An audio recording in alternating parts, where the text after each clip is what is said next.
Boa noite, irmãos. Paz seja convosco. É com alegria no meu coração que eu me coloco aqui para trazer a palavra do Senhor, com frio na barriga, com a perna tremendo.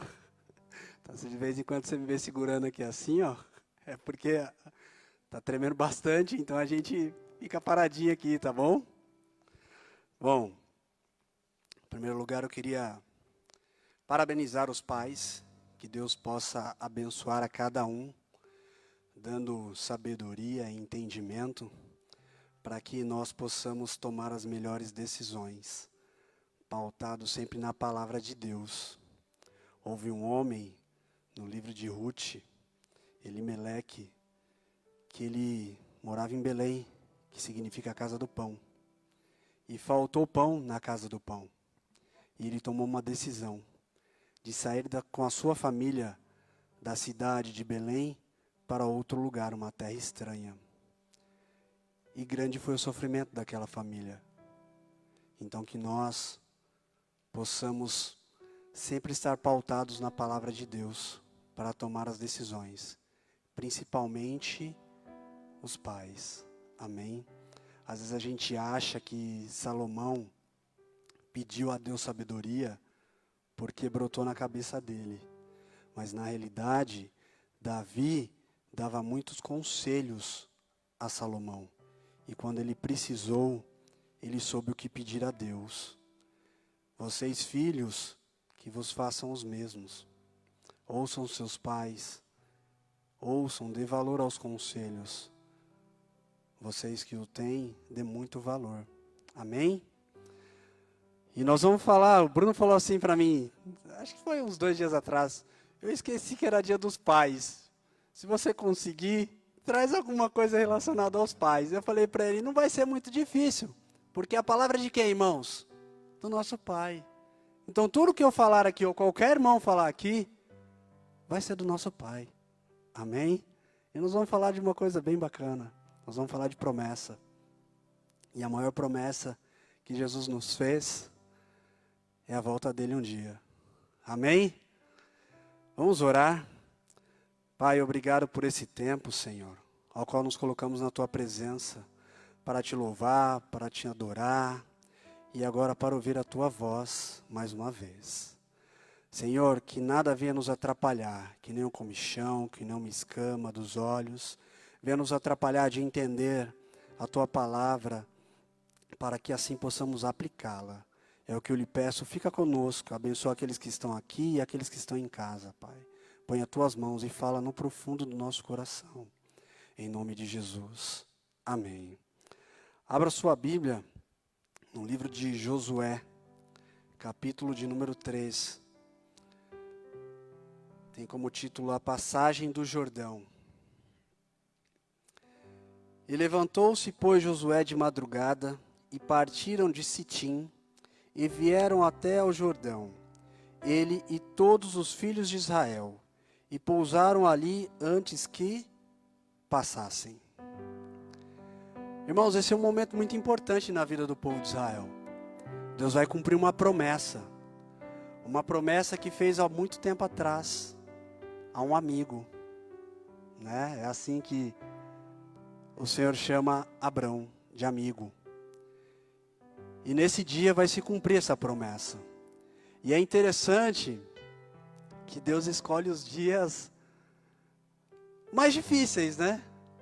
É para ser um milagre, milagre, milagre mesmo. A Bíblia diz em Isaías que a terra é como o escabelo dos pés do Senhor. Eu não sei se você já teve a curiosidade de procurar. Escabelo no Google diz que é como se fosse um descanso para os pés. Então eu vou fazer uma analogia minha, tá bom? Imagina Deus assim, ó.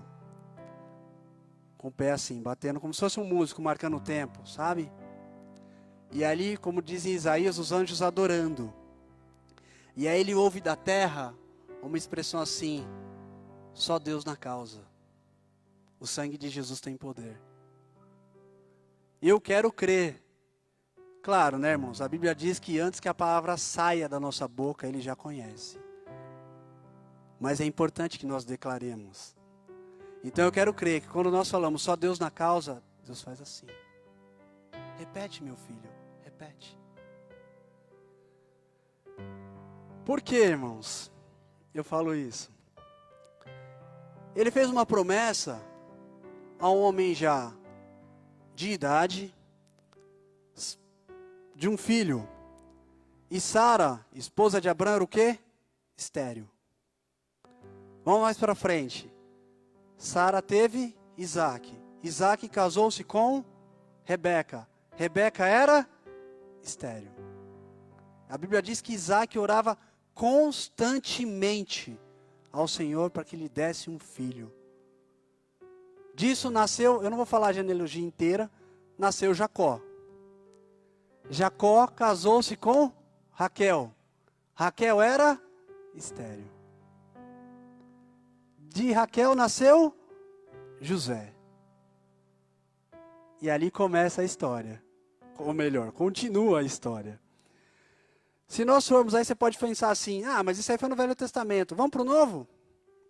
A Bíblia diz assim que, vós que clamam no deserto, preparai o caminho.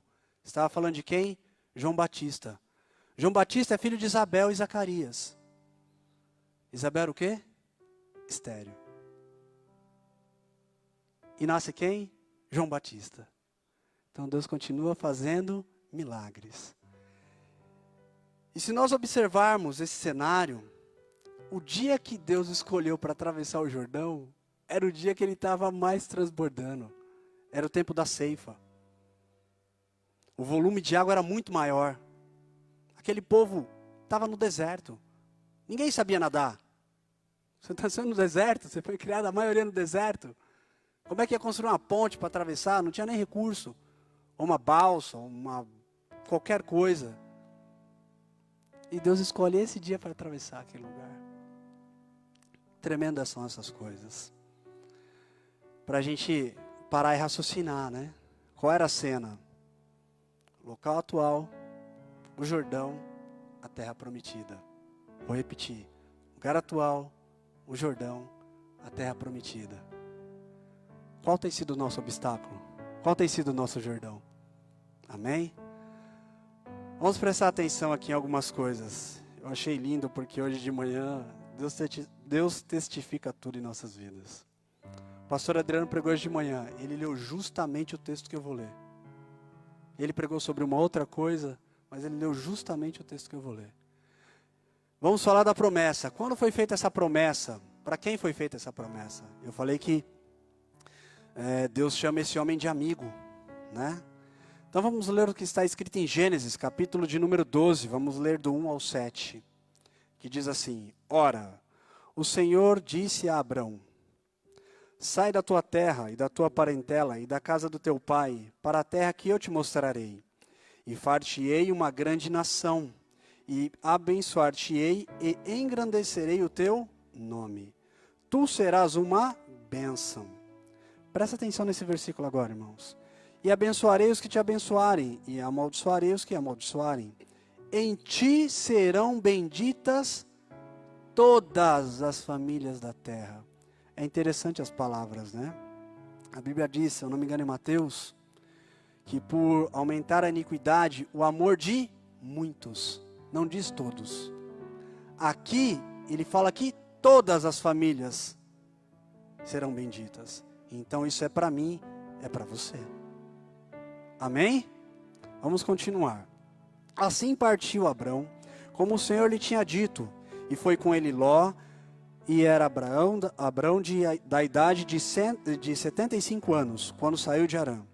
E tomou Abrão a Sarai, sua mulher, e a Ló, filho de seu irmão, e todos os bens que havia adquirido, e as almas que lhe acrescentaram em Harã. E saíram para irem à terra de Canaã. E chegaram à terra de Canaã. E passou por aquela terra até o lugar de Siquém, até o carvalho de Moré. E estavam ali os cananeus na terra. E apareceu o Senhor a Abrão e disse: A tua descendência darei esta terra. Olha a promessa aí. E ali edificou um altar ao Senhor que lhe aparecera. Então nós já sabemos ali que aquele povo era descendente dele. e que a terra era aquela. Amém? E quem estava na terra? Os cananeus. Então vamos ver como foi formado e o que aconteceu até chegar lá.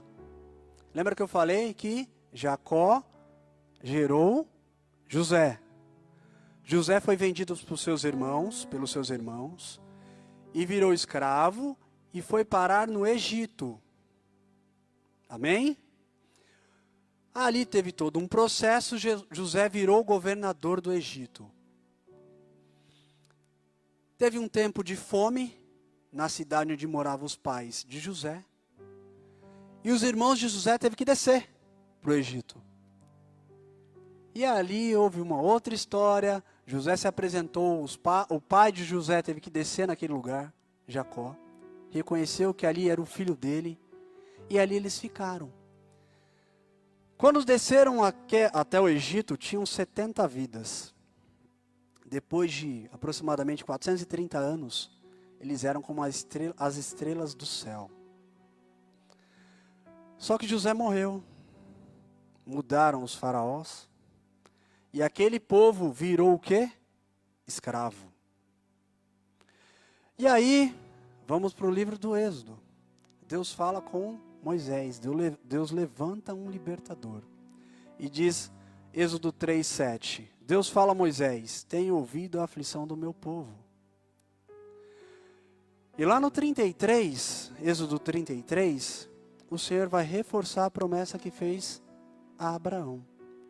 E diz assim, e disse mais o Senhor a Moisés, vai, sobe daqui, tu e o povo que fizeste subir da terra do Egito, a terra que jurei a Abraão, a Isaque e a Jacó, dizendo, a tua descendência darei. E enviarei um anjo diante de ti, e lançarei fora os cananeus, os amorreus, os heteus, os peruzeus, os heveus e os jebuseus. Quem lhe enviar? Um anjo. Abraão viu os cananeus na borda do rio Jordão. Aqui, Deus já fala para ele tudo que está ao redor. Mas diz que ele vai enviar um anjo na frente. Moisés caminha com esse povo, irmãos, com sérios problemas. E tudo que eu falar aqui, vai prestando atenção no que a gente vive hoje. Era um povo que nasceu no Egito. Tinha a cultura do Egito neles. Deuses que se aprenderam lá, comida, dificuldades diversas. É interessante, porque isso faz com que o povo venha declinando no meio do caminho. Às vezes nós somos libertos do opressor, mas não da opressão. Para pensar numa coisa, eu estava estudando isso aqui, e aí eu ouvi um pregador dizendo, eu achei muito oportuno, e eu nunca tinha pensado dessa forma.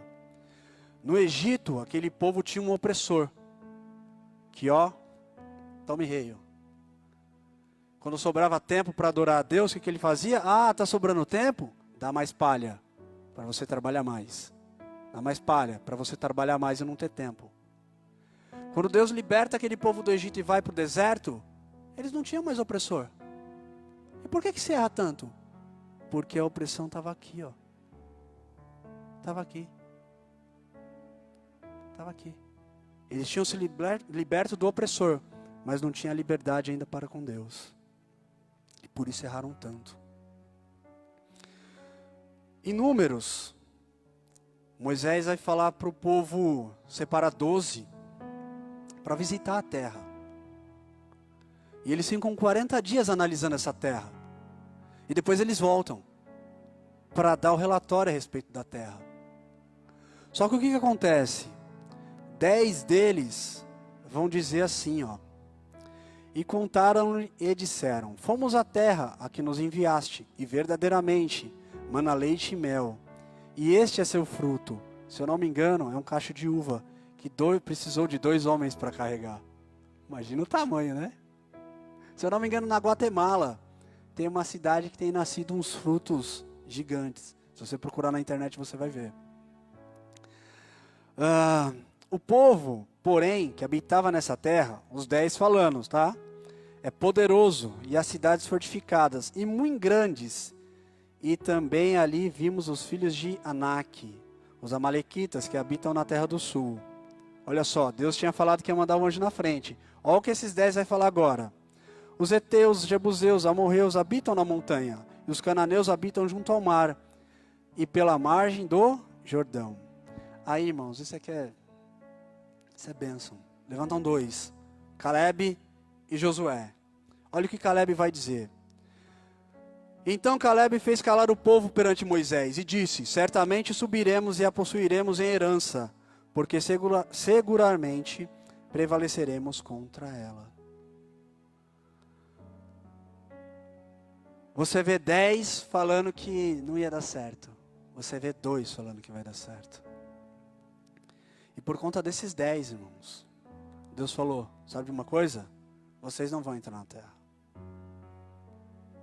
E o povo ali que tinham cerca de 40 dias, né, do deserto até a terra, passou muito mais tempo no deserto. E aquele povo não entrou na terra.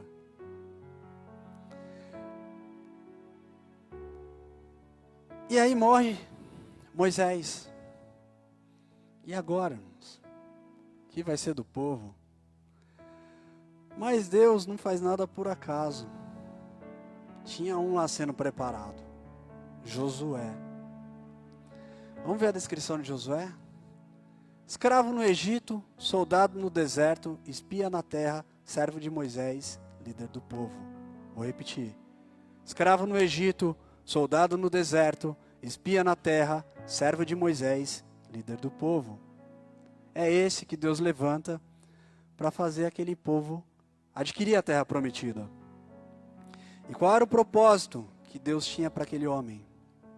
Eu fico imaginando, né, irmãos? Olha o que Deus vai falar para Josué no capítulo 1 do livro de Josué. Moisés, meu servo, é morto. Levanta-te, pois, agora. Passa esse Jordão, tu e todo este povo, a terra que eu dou aos filhos de Israel. Eu fico pensando na cabeça de Josué. Ele sabia que aquele povo era um povo difícil. Ele falou: Senhor, mas agora sou eu. Sou eu agora. Sou eu que tenho que fazer isso. E Deus sabia, irmãos, do coração de Josué. Porque no capítulo 1 de Josué, Deus diz para Josué pelo menos 4 vezes: esforça-te e tem bom ânimo. Esforça-te e tem bom ânimo. Esforça-te e tem bom ânimo. E no versículo 8, ele diz algo tremendo, né? No capítulo 1. Não se aparte da tua boca o livro dessa lei, antes medita nela de dia e de noite, para que tenhas cuidado de fazer conforme tudo quanto nele está escrito, porque então farás prosperar o teu caminho, e então prudentemente te conduzirás. Deus manda ele esforçar e ter bom ânimo, e ser conduzido pela própria palavra. Veja só, ele não tinha o que a gente tem agora. Male deveria ter o Pentateuco, 5 livros.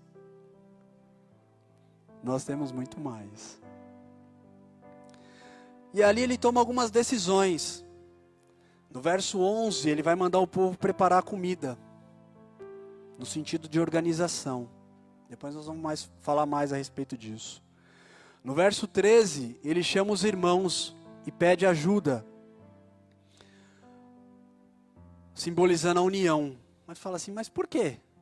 Porque teve meia tribo que pediu a Moisés para ficar num determinado lugar e não fosse para a terra prometida.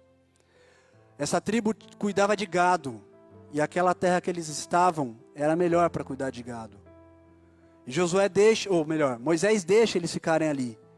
Só que Moisés dá uma ordem a eles: quando seus irmãos forem atravessar o Jordão, vocês têm que ir junto. Um sinal de união. E ali nós partimos para Josué capítulo 2. Josué manda 2 espias para a terra, para verificar como era a terra. Então eles atravessam o Jordão e vão para lá. E olha só, irmãos, que Deus já começa a fazer. Eles vão à casa de uma mulher, e olha o que a mulher diz a respeito deles, sem os conhecerem. E disse aos homens, Josué, versículo 9 e 11, tá bom? E disse aos homens, bem sei que o Senhor vos deu essa terra. É quem mora na terra, tá bom? Lembra que eu falei? Eles estavam aqui, o Jordão, a terra prometida. Eles foram 2 espias lá ver a terra. E olha o que a mulher vai falar para ele. Eu sei que o Senhor vos deu essa terra, e que o pavor vos caiu sobre nós, e que todos os moradores dessa terra estão desfalecidos diante de vós, porque temos ouvido que o Senhor secou as águas do Mar Vermelho diante de vós, quando saís do Egito, e o que fizeste aos dois reis dos amorreus, a Sion e a Og, que estavam além do Jordão, os quais destruístes. O que ouvindo desfaleceu nosso coração, e ninguém mais há ânimo algum por causa da vossa presença. Porque o vosso Deus é Deus em cima no céu e embaixo na terra. Amém? Sabe aquela empresa que você quer entrar, ou fechar aquele contrato? É Deus que vai soprar seu nome lá. É Deus que vai colocar seu currículo na frente. Você pode até falar assim, mas eu não tenho a qualificação. Mas Deus vai te capacitar. Faz a sua parte e Deus vai fazer a parte dele. Eu vou contar um testemunho para vocês. Eu ia trabalhar num lugar e era para eu entrar à tarde. O horário é da 1h40 às 10 da noite, se eu não me engano. Faz muito tempo isso já, irmãos. E eu comecei a orar ao Senhor. Falei, Senhor, eu preciso do emprego, mas eu não quero deixar de ir para a igreja. Porque trabalhando nesse horário, eu deixaria de cultuar a Deus. Mas a necessidade do emprego era grande. E eu comecei a orar, Senhor, vai na frente. Essa vaga é minha, eu opero um milagre. Passei no processo. Chegou o dia de levar os documentos. Quando eu cheguei naquele lugar, irmãos, entreguei meus documentos. A mulher falou assim, eu tenho algo para te dizer. Abriu-se 3 horários diferentes. Um das 7 da manhã às 3 da tarde. Um das 8 às 4 e esse da 1h40. Escolhe o que você quer. É Deus ou não é, irmãos? Quando eu fiz o processo, não tinha aquilo. Eu poderia trabalhar e à noite ir para a igreja. Eu só parei de ir para a igreja depois, quando eu comecei a fazer faculdade. Que aí não tinha jeito. Quem colocou lá o meu nome e quem gerou a oportunidade? Porque quando eu cheguei para trabalhar, tem mais. Primeiro dia que eu cheguei para trabalhar, sabe o que o farmacêutico falou para mim? Eu não tenho nem lugar para te colocar, não sei nem porque eu te contratei. Eu falei, mas eu sei. É assim, irmãos, Deus trabalha dessa forma. Aquele povo não ia precisar fazer esforço nenhum. Por quê? Porque Deus já estava na frente. A promessa já tinha sido feita lá atrás, ela estava em andamento para se cumprir. Vamos ler o resto aqui, senão a gente não anda mais. Vamos ler agora o capítulo 3 inteiro, amém?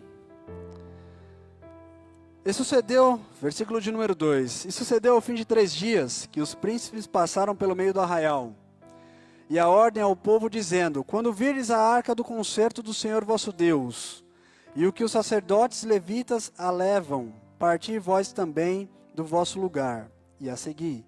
Haja contudo uma distância entre vós e ela, como da medida de 2.000 côvados, cerca de 1 quilômetro e alguma coisa. E não vos achegueis a ela, para que saibais o caminho pelo qual haveis de ir, porquanto por este caminho nunca passaste antes. Tem 2 coisas aqui. Além do caminho, existe uma outra coisa aqui. Deus vai na sua frente. Deus vai na sua frente. Eles pararam no lugar, nós vamos ler até o fim. Eles estavam aqui, Jordão aqui. Jericó estava na frente, irmãos, na frente deles. Eles não chegaram pelas beiradas, por trás, para falar assim, nós conseguimos, não. Deus queria mostrar para eles e para aquele povo lá que estava na terra, que quem estava guiando aquele povo era Ele. Era Ele, então Deus vai na sua frente. Disse Josué também ao povo, santificai-vos, porque amanhã fará o Senhor maravilha no meio de vós. Olha outra coisa aí. Santificação. Josué queria que aquele povo se separasse, irmãos. Lembra que nós falamos que ele ainda tinha a cultura do Egito? Para ninguém falar que foi um Deus do Egito que fez aquilo. Então ele pediu para quê? Para o povo santificar. Uma outra coisa que eu estava estudando a respeito do texto, quando diz santificar, também é para quando eles entrassem na terra, não pegar nada que tinha lá e nem se apaixonar por nada que estava lá. Deus vai sempre nos abençoar, irmãos, mas nós temos que tomar cuidado para não nos apegarmos com as coisas desse mundo. Cuidado, cuidado, muito cuidado. E falou Josué aos sacerdotes, dizendo: levantai a arca do concerto e passai diante desse povo. Levaram, pois, a arca do concerto e foram andando diante do povo. E o Senhor disse a Josué, olha que lindo, irmãos: esse dia começarei a engrandecer-te perante os olhos de todo Israel, para que saibais que assim como fui com Moisés, assim serei contigo. Eu quero ler esse texto 3 vezes, esse versículo. Espero que vocês entendam. E o Senhor disse a Josué, vou repetir. E o Senhor disse a você, Luciana, e a você, Bruno, os pastores dessa igreja: esse dia começarei a engrandecer-te perante os olhos de todo o povo, para que saibais que assim como fui com o pastor Carlos e a pastora Vera, assim serei contigo. Vou ler de novo. E disse o Senhor ao povo dessa igreja: assim começarei a engrandecer-te perante os olhos de todo o mundo, para que saibais que assim como fui com aqueles que foram o pai na fé de vocês, serei contigo. Amém, irmãos? Tu, pois, ordenarás aos sacerdotes que levam a arca do concerto, dizendo: quando vires até a borda das águas do Jordão, parareis no Jordão. Então disse Josué aos filhos de Israel: olha que lindo isso, irmãos. Ele podia se engrandecer nesse momento, você concorda? Ele podia chegar lá e falar: ó, aquilo que vocês viram com Moisés, vocês vão ver comigo aqui agora. Mas não. Veja só o que ele vai falar. Ele chega, chama o povo e diz assim, ó: chegai-vos para cá e ouvi as palavras do Senhor, vosso Deus. Disse mais Josué: nisso conheceremos que o Deus vivo está no meio de vós, e que todo lançarás diante de vós, os cananeus, os heteus, os evuseus, os feruzeus, os gigarzeus, os amorreus e os jebuseus. Lembra que nós falamos lá? Falou isso com Abraão, depois repetiu com Moisés, aí os espias que foram na terra falaram disso, e agora Deus confirma através de Josué, que ele vai exterminar aquele povo de lá. E eis que a arca do concerto do Senhor de toda a terra passa o Jordão diante de vós. Tomai, pois, agora 12 homens da tribo, de cada tribo um homem, porque há de acontecer que assim que as plantas dos pés dos sacerdotes que levam a arca do Senhor de toda a terra repousarem na água do Jordão, se separarão as águas do Jordão, e as águas que de cima descem pararão num montão. E quando os levitas quando os levam a arca, chegaram até o Jordão, e aos pés dos sacerdotes que levavam a arca se molharam nas bordas, porque o Jordão transbordava sobre todas as ribanceiras, sobre as ribanceiras, todos os dias da cega. Algumas versões, ceifa. Olha o que acontece, né, irmãos? Quando ele põe o pé, ele molha os pés, as águas começam a parar. Os arqueólogos dizem que essas águas pararam num val de 20 quilômetros. É muito espaço, irmãos. É muito espaço. Não tinha como não ver aquilo acontecendo aos olhos daquele povo. Eu acho que o povo do Egito, tenho certeza, foram os que mais viram as manifestações de Deus. E mesmo assim tiveram grande dificuldade. Viram a roupa crescer no corpo, via cair pão do céu, que tipifica Cristo, e rejeitaram. Né? Cristo lá em João, o pastor Adriano leu aqui de manhã: eu sou o pão vivo que desceu do céu, quem comer de mim nunca terá fome. E eles rejeitaram. E o que fica, né, irmãos, para nós de lição nessa passagem do Jordão? Numa aplicação. Organização. Lembra, Josué pediu ao povo que fizesse o quê? Separasse comida. Por quê? O maná caía, mas quando eles entrassem na terra, o maná não ia cair mais. Sabe por quê? Porque Deus ia dar a eles semente. Agora a forma era outra. Se você observar, essa questão de organização vem de outros livros também. Eu acho linda essa passagem de Neemias 2:12. Quando ele chega em Jerusalém, a Bíblia diz que ele pega um dia à noite, monta no seu animal e vai dar uma volta na cidade. Por quê? E ele não diz o que ele vai fazer para ninguém. Eu quero crer que ele foi observar qual era o trabalho que ele teria e a prioridade que ele daria. Para não ficar só no Velho Testamento, vamos para o Novo. Vamos para um exemplo de Jesus. Lucas, capítulo 14, versículo 28.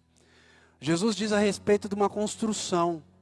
Ele diz assim: qual é o homem que querendo construir uma torre, edificar uma torre, não se assenta primeiro para planejar, para que futuramente não consiga terminar e não seja escárnio dos outros.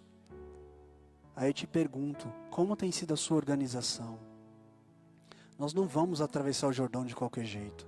Nós precisamos atravessar o Jordão de forma organizada. Como você tem organizado o seu tempo? Será que a palha do mundo tem sido tão grande nas nossas vidas que tem dificultado a nossa organização? Quais são as nossas razões de oração? Em Isaías, Deus fala a Isaías: apresentai as vossas razões.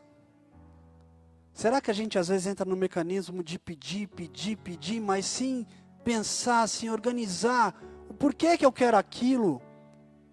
Para que aquilo vai servir? Vamos nos organizar, irmãos. Pautar razões para apresentar ao Senhor uma Isso é muito importante. A segunda coisa foi ajuda. Josué foi lá pedir àquele povo: aquilo que vocês prometeram a Moisés, vocês precisam fazer comigo. Em Romanos 12:15 diz assim: comunicai as vossas necessidades aos santos. Não peça ajuda a qualquer um não, irmãos. Se tiver que pedir ajuda para alguém, porque é bíblico, peça ajuda àquela pessoa de palavra e oração. Filhos, hoje é dia dos pais, né? Quando você tiver que pedir um conselho, peça o conselho ao seu pai, peça o conselho à sua mãe. Existem outras pessoas que pediram conselho, né? Roboão, filho de Salomão, ele foi pedir conselho aos anciões. Só que ele queria uma coisa e os anciões disseram a ele outra. Então ele foi pedir conselho aos amigos dele. E se deu muito mal. Dividiu o reino. Causou grande problema ao povo. Saiba que quando precisar de ajuda, peça aquele que, no mínimo, ele vai orar por você. Terceiro, a santificação. Se separar das coisas desse mundo.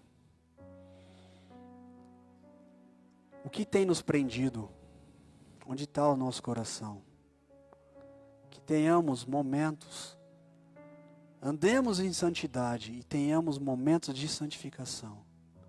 Jejum, oração, reservar para a palavra de Deus, para louvar a Deus. É o que a Luciana falou aqui. O culto é uma entrega da semana. Existia um comercial no passado, acho que hoje ele não existe mais. Se eu não me engano, aparecia o Pelé e aparecia assim umas aspirinas. E as aspirinas iam diminuindo. É bem assim, irmãos. Durante a semana você vem aqui, enche, transborda, e aí vai passando a semana, Aí a gente vai ficando assim, pequenininho, pequenininho. Porque quando chegarmos aqui, para sermos cheios de novo do poder de Deus, da presença de Deus. E por último, a instrução. O que Deus falou para Moisés? Não separar da boca dele. Josué. Não separar da boca dele a palavra, para meditar nela dia e noite, para que tudo pudesse ir bem. E o que acontece, irmãos? Às vezes nós temos dificuldade de ler, às vezes nós temos dificuldade de entender. Mas a Bíblia diz que a fé vem pelo ouvir, e o Espírito Santo nos faz lembrar. Tenhamos zelo, tenhamos esforço para manter a nossa vida pautada na palavra. É difícil, às vezes é muito difícil. Você descobrir em que tempo durante o dia é o seu melhor tempo. Tem gente que é melhor na manhã, tem gente que é melhor à noite. Mas tirar um tempo de qualidade para ler a palavra de Deus. E não sofra. Eu tive um professor que falava para mim assim, não sofra. Se você lê alguma coisa que você não entenda, deixa aquilo, leia outra. Depois você volta lá. Eu tinha uma tremenda dificuldade de ler o Velho Testamento, mas muito grande, muito grande, muito grande. Chega, eu dormia assim com a Bíblia. Porque tem livros que você precisa ter um entendimento maior, ou orar mais, né? Para Deus esclarecer. Mas eu nunca desisti. Então, se você quiser começar, e eu espero que você já tenha feito isso, eu dou um conselho meu, leia o livro de Atos. Se empolgue ali com a igreja nova, com a igreja fervendo, com a igreja subindo, crescendo. E aí você vai lendo os outros. Para te dar base, para te dar mais prazer e cada vez mais prazer em conhecer a palavra de Deus. Mas para a gente concluir. Versículo de número 13. E pararam as águas que vinham de cima, levantaram-se num montão, muito longe da cidade de Adão, que está ao lado de Zaretã, e as que desciam ao mar das Campinas, que é o mar salgado. Foram de todo separadas, então o povo passou de frente. Porém os sacerdotes que levavam a arca da aliança do Senhor pararam firmes em seco, no meio do Jordão, e todo Israel passou a seco, até que todo o povo acabou de passar o Jordão. Pronto, irmãos. A promessa está garantida.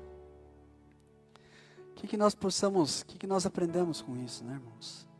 Que possamos usar esses ensinamentos para passar o nosso Jordão.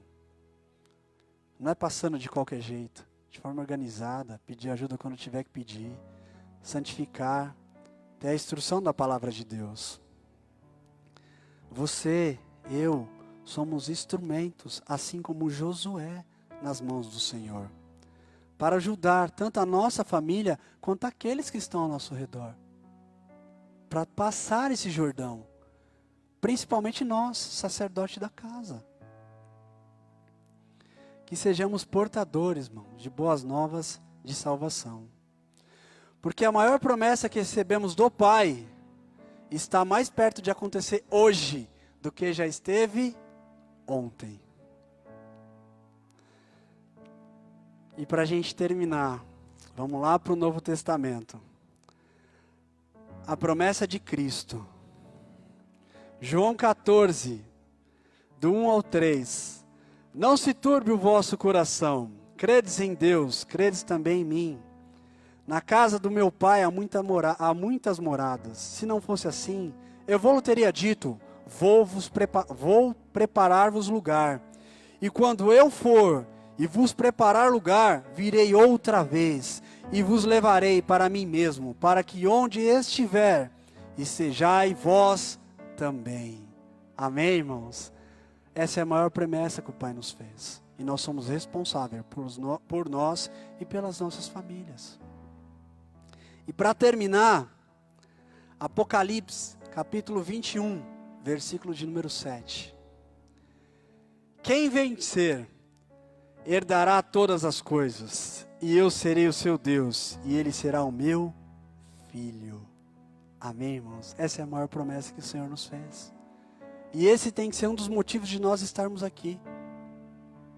Na esperança que Jesus vai voltar para nos levar, para morar com Ele, para herdar aquilo que já foi planejado desde a fundação do mundo. Esse versículo de Apocalipse me fez lembrar até um louvor do tempo da mocidade. Quando você puder, procura na internet. é de um grupo chamado Rejoicing. Rejoicing Mare Shore. Né? Põe lá, Rejoicing ao que vencer. Que diz assim, ao que vencer, esse será coroado. Ser fiel a mim, vai até o fim, dar-te-ei a coroa da vida. Ao que vencer, jamais terá sofrimento. Preparado está no céu um lugar para sempre, sempre ao que vencer. Irmãos, procura, ouça esse louvor. Ele fala muito ao meu coração e eu creio que ele falará muito ao seu. Que Deus possa nos abençoar. Que essa seja a maior promessa para as nossas vidas. Se coloque de pé, vamos orar para encerrar. Pai, tenha isso como responsabilidade para a sua casa. Viu? Você é o sacerdote, você é o responsável pela sua casa. Eu sei que a salvação é individual, mas você é o exemplo para os seus filhos e para aqueles que estão contigo. Amém? Pai, obrigado pela tua palavra.